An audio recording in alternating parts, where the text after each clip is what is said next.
سلامات يا اخواننا، وكيفكم؟ طبعا اتفقنا كل جمعة حتكون في حلقة الجمعة الليلة حتكون او حكاية الجمعة الليلة حتكون في ليبيا ايام الدراسة تحديدا. طبعا انا كنت في كلية الفنون، كان معي زميلي ليبي اللي هو هحكي عنه. هو شاب لطيف جدا اسمه عبد الرازق، عبد الناصر، سوري. عبد الناصر ده كان بيدرس نقد، وشاب مهذب وخلوق جدا ومثقف جدا. فكان غير انه بيدرس في الكليه، كان شغال في الخطوط الجويه الليبيه مضيف. فطبعا الفتره دي كانت حصار على ليبيا، ما في طيران خارجي، فكانت معظم سفرياتهم داخليه بس. فهو كان بيكون عنده في الاسبوع سفريه او سفريتين لبنغازي او او لسبها او سيرتي كده. فكان موفق يعني بين يقرا ويشتغل يعني.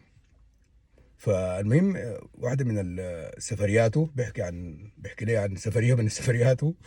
فقال الطيارة قامت عادي، أقلعت عادي، الطيارة لما أقلعت بعد مسافة كده، طبعا الكابتن طفى الأنوار بتاعت الحزام على سن الناس تتحرك، وهو والمضيفات زميلاته ومضيف تاني بدوا في استعداد انه عشان يجهزوا السندوتشات يوزعوها ومعاه المشروب وكده.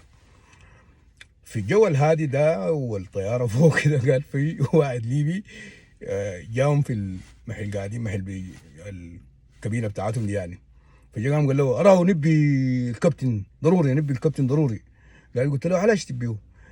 قول له اني مختطف الطياره ومعايا متفجرات ومعايا كلاشينكوف ومعايا حتى ار بي جي. قول له تو توجه لمالطا او نفجر الطياره. قال في اللحظه دي طبعا البنات صرخت، المضيفات صرخت، واحده وقعت تغمى عليها حاله ارتبكوا طبعا.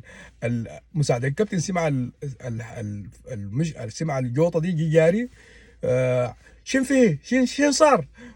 قال له اراني مختطف هذه الطياره ونبيك توجه لمالطا توا، ومعي متفجرات ومعي حتى كلاشينكوف ومعي ار بي جي، تو توجه لمالطا. فقال واضح انه كان الراجل ده كان مختل عقليا. المساعد الكابتن قام بذكاء شديد جدا، حاول يهديه كده. قام قال له باهي باهي توا نوجهها لمالطا، باهي انت غيرك مشي قاعمز في كرسيك وانا توا نوجه الطياره لمالطا.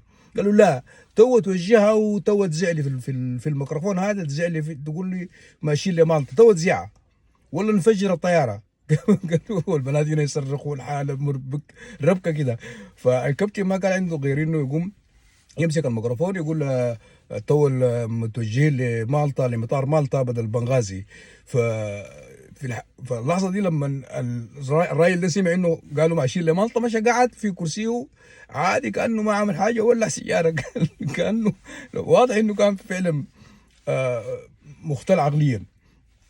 فالربكه كان حاصله في الطياره وعبد الناصر قال لنا نمشي نهدي الركاب وجه اهدي المضيفات وننعش في اللغمه على دي، وحاله في ربكه صعبه خلاص. قال لي الناس جاطت في النايو، كيف في شنو اختطفوا الطياره وحيفجروا واطفال يصرخوا ونسوان، حاله كده. قال لي رعب رهيب، فزع كده.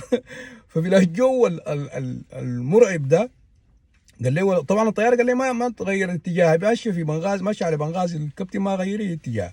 ففي الجو المرعب ده جاني قال سوداني، قال لي سوداني جا وقال لي اسمع يا ابو الشباب، نحن الان تقريبا طلعنا من الاجواء الليبيه، طلعوا الويسكي وطلعوا البيره خلونا نشرب يا أخ. سوداني يا أخ. الجمعه الجايه موعدنا، وقعدوا عافيه.